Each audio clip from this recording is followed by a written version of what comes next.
Praise lord. ఈరోజు వాక్య ధ్యానాంశంగా మత్తయి సువార్త 10వ అధ్యాయము 42వ వచనం చదువుకుందాం. మరియు శిష్యుడని ఎవడు ఈ చిన్నవానిలో ఒకనిని గిన్నెడు చన్నీళ్లు మాత్రము త్రాగనిచ్చునో వాడు తన ఫలము పోగొట్టుకొనడని నిశ్చయంగా మీతో చెప్పుచున్నాను.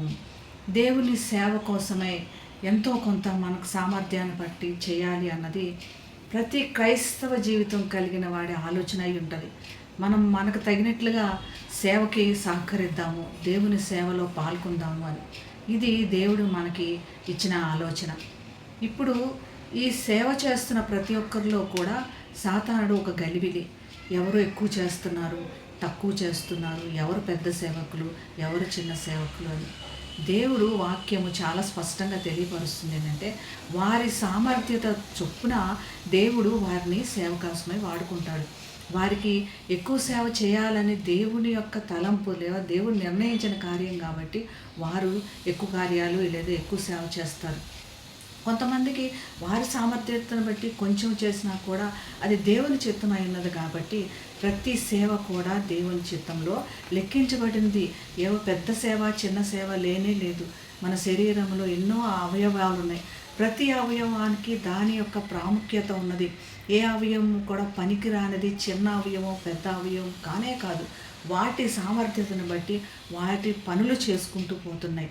మన శరీరము ఆరోగ్యంగా సమర్థవంతంగా పనిచేయడానికి సహకారం అందిస్తున్నాయి. కాబట్టి మనం చేస్తున్న ప్రతి సేవ కూడా ఎక్కడ కూడా ఇతరులతో పోల్చుకోవటం కాకుండా నీ హృదయం నీకు బోధిస్తున్నటువంటి ప్రకారమై దేవుని సేవలో పాల్గొనాలి, దేవుని సేవలో మరి ముందుకు సాగాలి అన్నది.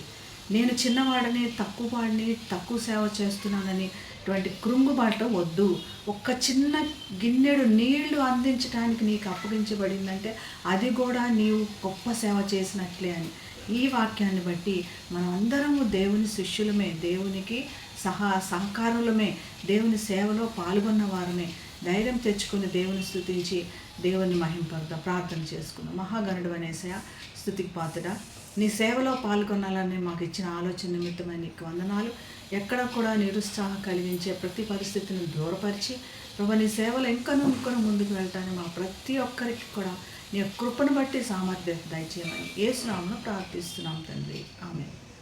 Have a great day, blessed day. God bless you.